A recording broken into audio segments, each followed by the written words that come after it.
this is the goal of the Chinese Communist Party, and it's in all the think tanks. If you read their literature, the goal is to have China as the #1 country in terms of comprehensive national power. So once you understand the psychology of comprehensive national power, the competitive aspect of it, and how comprehensive it is, you realize that you can't just fight back with guns and ships, although they're very important. You also need to block TikTok, block WeChat, block money going into their stock market, block their market access to you. It's very comprehensive. I'm here with Cleo Paskal at CPAC 2021. You were one of the panelists talking about actually the region around China. We're talking about India, we're talking about Japan, we're talking about the South China Sea, of course we're talking about Taiwan. And we're also going to talk today, and this is most interesting, is how this is all incredibly relevant to America and Canada, which is both of our home nation. Go Habs! So let's start there. Okay. Yeah. So the countries that are around China, they know China the best. They've been dealing with it for the longest. So if you talk to Vietnam, for example, yes, they beat the Americans, yes, they beat the French, but what they care about is they beat China twice. They know these countries. These countries have been dealing with Chinese political warfare, economic warfare, and actual warfare for the longest time. India was attacked in '62. They know China. So learning from them about what the problem is, what the challenge is, and how potentially to fight back has been very helpful. Well, no, and that's really interesting because I think India is the only country that's actually fought China, right, way up in the mountains, and not so long ago even, right? June 2020.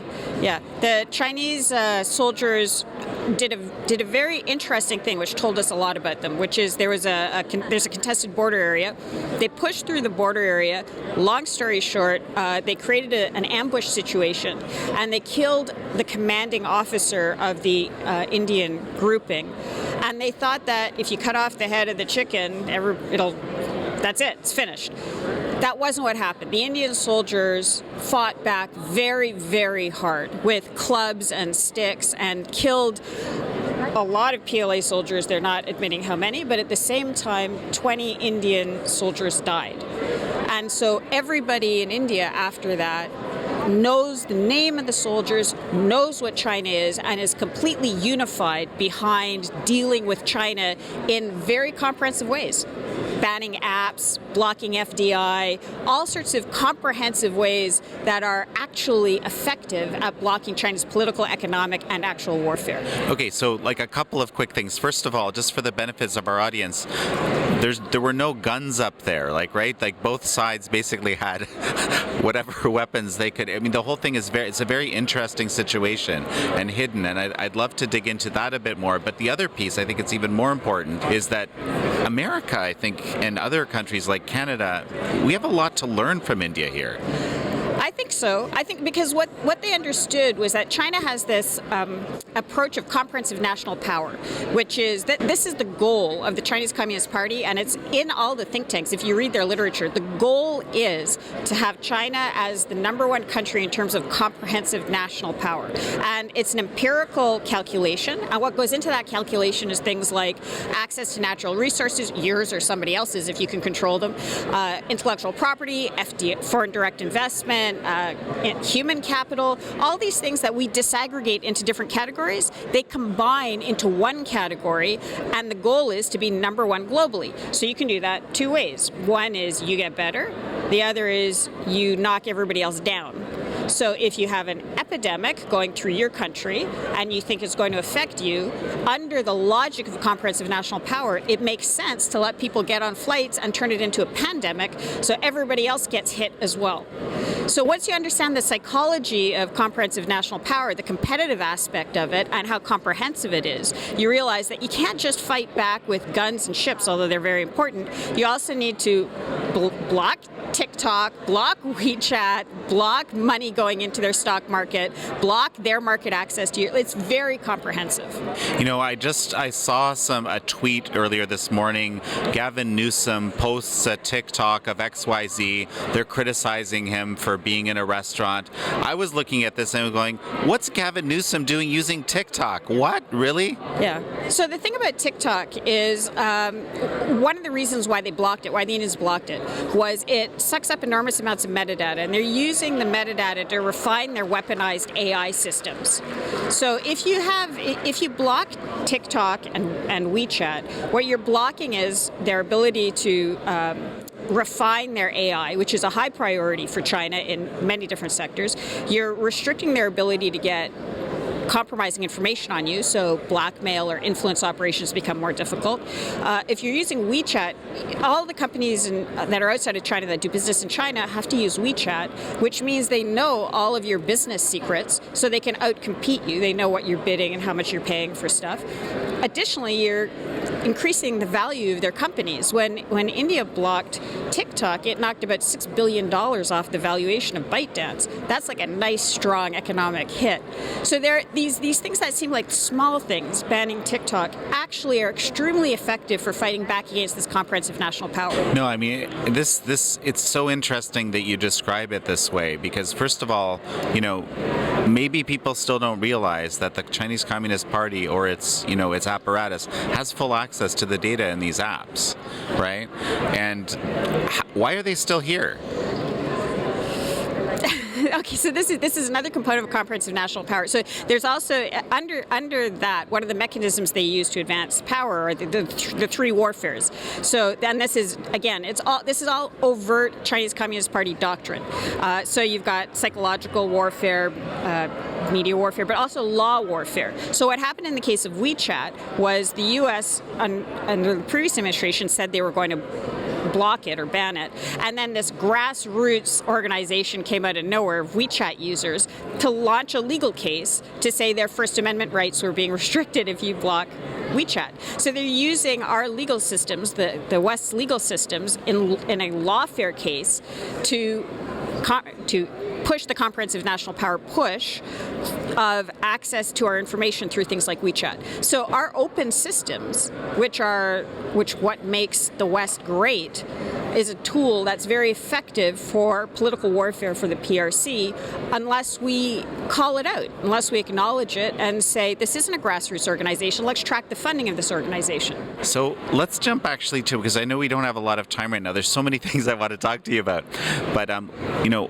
not only the U.S., but a number of countries now have been sending naval fleets through basically the South China Sea presumably to establish the fact that it's not Chinese. This is becoming a kind of a hot area, right? We have Taiwan, we have all these kind of military encroachments by China. What is happening here? Is there danger of a war right now? What's happening? So these are freedom of navigation operations, which basically say that these are international waters, and it's to the benefit not only just of the Western countries, but of the other countries in the region, of Taiwan and the Philippines, all the other countries that also say these are not Chinese waters. They've claimed something that is them. We all have the right to transit through there. And it's a region where there's an enormous amount of trade that goes through. And China is trying to gain control over it, so it can use it as a jumping off base for military power projection beyond what's called the first island chain, which would be beyond Taiwan, but also so that it can control commercial traffic through the region. It's important to continue those freedom of navigation operations, but ultimately the question is what happens if China shoots or takes one of those small islands like they did with Scarborough Shoal? What happens if they go for the Senkakus in Japan? What happens when they start to move? Well, but they've actually built some islands, right? They have. Yes. Yeah. I mean that's incredible. And saying, well, no, these are here, so it's our area. Yeah. They took reefs and turned them into military bases and then claimed them. And one of them was contested with the Philippines, and the Philippines brought them to the Court of Arbitration of the Unconventional Law of the Sea, and China lost and isn't moving off. So this is another thing to understand, is that there's a lot of talk about working with China, on various international treaties. We did research in China and asked them whether their think tank people and policy people, whether they thought the Unconventional Law of the Sea would still be in effect in 2024. None of them said yes. There is no commitment to these agreements that we're bending over backwards to get them to sign. So they're getting the concessions from us, but they're not going to be following through on their commitments. You know, I have to say, this sounds like the strategy for the last 40 years or something. I mean, I don't know how many it's been, but like how many times have, eager US, Canadian administrations, negotiators gotten some great arrangement. Okay, China's going to reduce this, China's going to do that, and it absolutely means nothing on the other side. But we take it really seriously. Yeah. I mean, at what point do we realize that this isn't going to happen? These things aren't going to work. When they start killing American soldiers and Canadian soldiers, and they take over Taiwan, and we're going to realize it. But the question is, are we going to be in a position to do anything about it?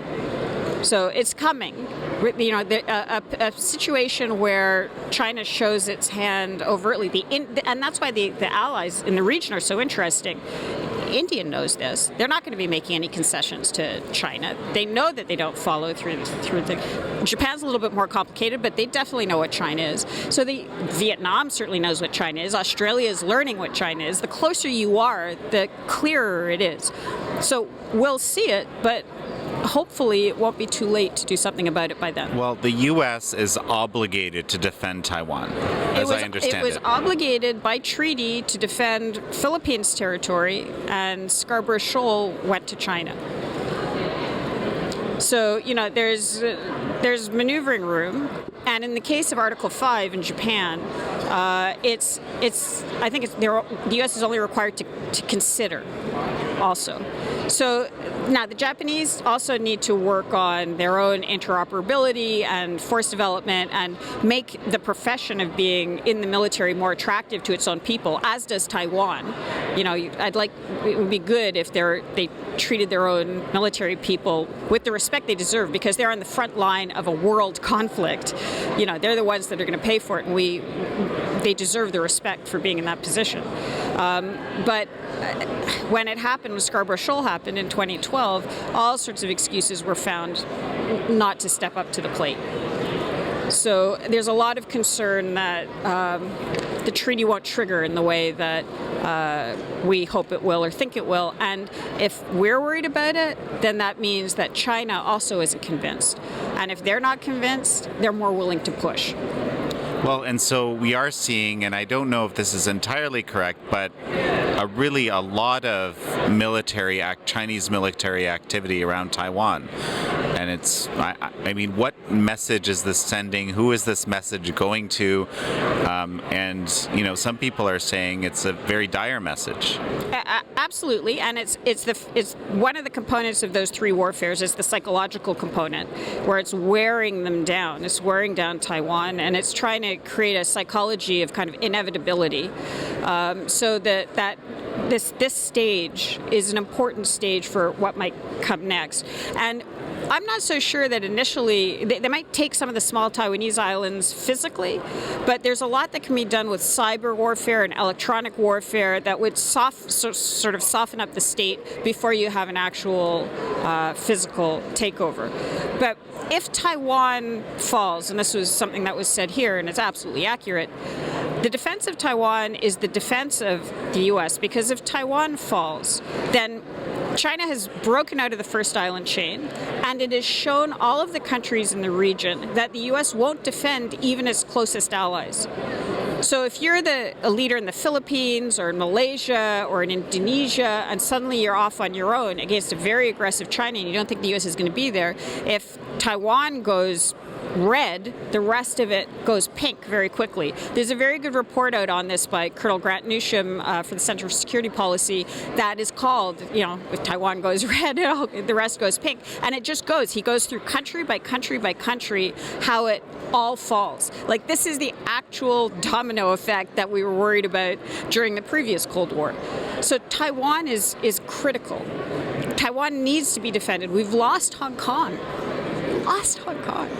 I know. You mean today, talking about Hong Kong, how can we, I'm thinking to myself, how can we not talk about Hong Kong? We have 47, as far as I understand it, people who are basically exercising democracy, right, that are now, in prison or indicted or, basically removed from the political stage. And that's almost everybody that's been... It's really heartbreaking because Hong Kong was one of the thriving, exciting, dynamic cities. It was, a symbol of the potential of the Chinese people, and the innovation and the creativity and the energy. And it's going to be turned into just another medium-sized Chinese city. All of that light is going to go out. And one positive, if you could say it, is it showed Taiwan what would happen if they're next. The people of Taiwan, looking at what happened to Hong Kong, know that their vibrancy, their creativity, all that is going to go if you let China come in the way that it wants to. Well, and there's this fear, actually, that, Hong Kong, because the people of Hong Kong, of course, not only have tasted freedom, but have lived freedom, that it might not just be just another Chinese city, it might be much worse for them, because you got to stamp that out. How else are you going to have the control, right? Yeah, and there's another interesting component to it, which shows how interconnected we are, which is we're Canadians, so there are 300,000 Canadians in Hong Kong, and there are potentially 3 million or more people in Hong Kong who are going to have the right to citizenship in the UK. So we might start to see a diaspora that creates governments in exile and brings the fight outside, including with their money, because a lot of them, are middle class or whatever. So it affects countries like the UK in thinking about whether they're going to try to look for money from Beijing or they're going to try to get the money from the Hong Kong expats. And then, so that tips their strategic calculus. If they're counting on money from Beijing, then they're going to be a lot softer on things like Huawei. If they're counting on the money from Hong Kong going into the city and doing an investment that way, then they're much more likely to be able to stand up to China. So the cascading, interlinked economic component of what's happening in Hong Kong might create more strategic opportunities for those who are concerned about China. Fascinating. Well, Cleo Paskal, Senior Fellow at Foundation for Defense of Democracies, FDD, which, by the way, doesn't take any foreign money. I want to kind of highlight that for our viewers. It's such a pleasure to have you. Thank you. We're going to have you back soon. It'd be a pleasure. Okay. Thank you. Thank you very much.